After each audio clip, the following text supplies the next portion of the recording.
오늘 말씀은 아모스 7장입니다. 메뚜기와 불과 다림줄 재앙이라는 주제로 말씀을 전하겠습니다. 지난 6장까지 남북 이스라엘의 죄악상을 지적하신 하나님께서 공의와 정의를 떠나 철저하게 제국주의를 담고 싶었던 것에 대해 심판을 하시겠다고 하셨습니다. 무엇보다 이스라엘은 정의를 쓸개로 바꾸었고 공의를 쓴 쑥으로 바꾸었으며 허무한 것을 기뻐했고 자신들의 힘으로 뿔들을 취했었다고 했습니다.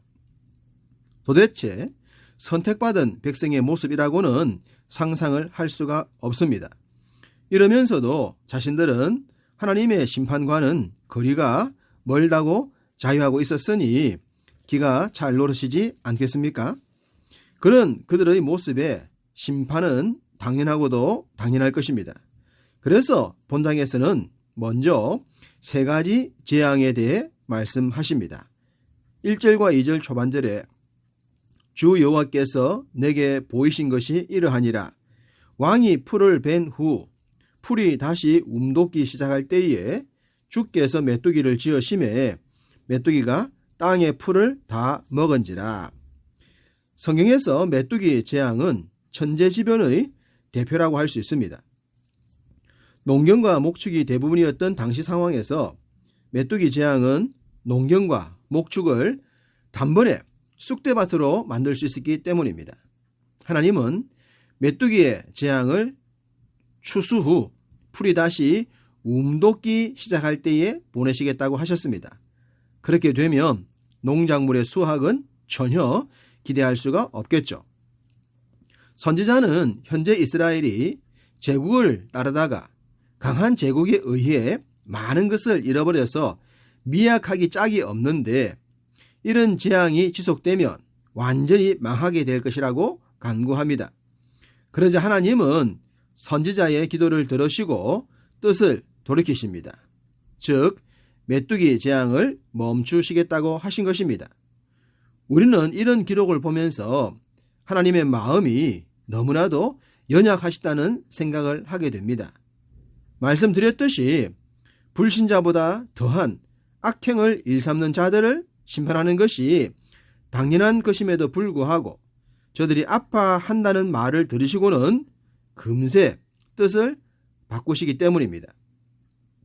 어떤 사람들은 이것을 악용하여 하나님께 더 범죄하지만 우리는 하나님의 사랑이 얼마나 위대한 것인지를 도전받습니다. 4절부터는 두 번째 재앙에 대해 말씀합니다. 주 여호와께서 또 내게 보이신 것이 이러하니라. 주 여호와께서 명령하여 불로 징벌하게 하시니 불이 큰 바다를 삼키고 육지까지 먹으려 하는지라.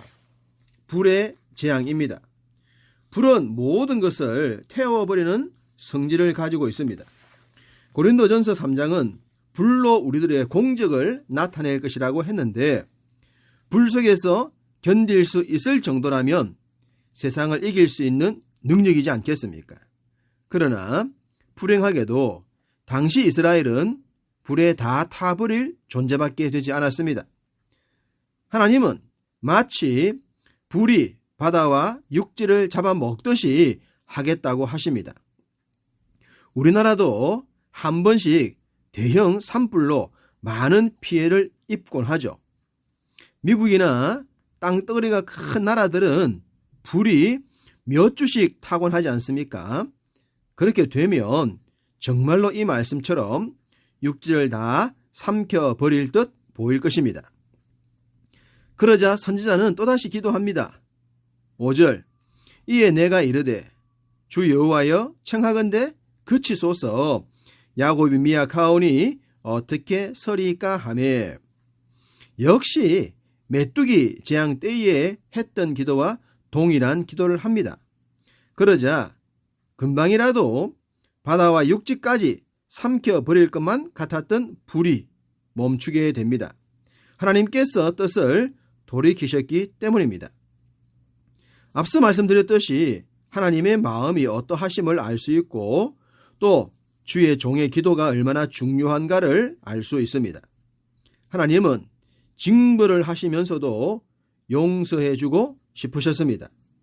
그들이 그때라도 잘못을 인정하고 돌아서기를 바라시면서 말입니다. 그래서 선지자가 기도했을 때에 그들의 잠깐의 뉘우침도 귀하게 보신 것으로 보입니다.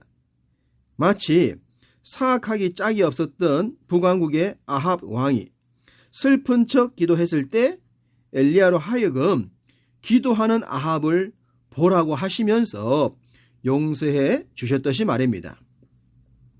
7절 이하는 세 번째 재앙에 대한 말씀입니다. 또 내게 보이신 것이 이러하니라. 다림줄을 가지고 쌓은 담 곁에 주께서 손에 다림줄을 잡고 서셨더니 다림줄이 등장합니다.